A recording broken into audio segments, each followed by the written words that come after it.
Danser dans les rues de San Salvador sans avoir la peur au ventre. Ses habitants savourent depuis peu une tranquillité retrouvée. Dieu merci, nous avons trouvé un président qui a nettoyé tous les quartiers. Nous pouvons marcher de 2h à 4h du matin et il ne nous arrive rien. Dieu merci. 5 ans après son arrivée au pouvoir, Nayib Bukele jouit d'une immense popularité. Son principal fait d'armes, avoir ramené la sécurité au Salvador, longtemps à la merci des gangs. Le taux d'homicide a dégringolé dans le pays, où l'état d'urgence est en vigueur depuis bientôt 2 ans.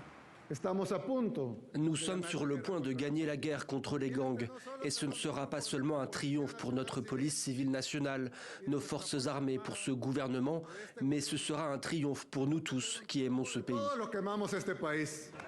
Symbole de sa guerre lancée au groupe criminel, le centre de confinement contre le terrorisme. Une méga prison présentée comme la plus grande d'Amérique.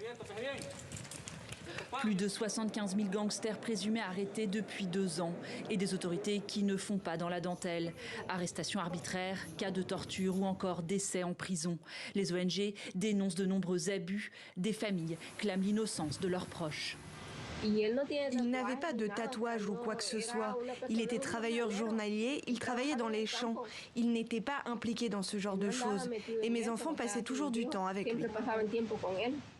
Le président est accusé de s'arroger tous les pouvoirs.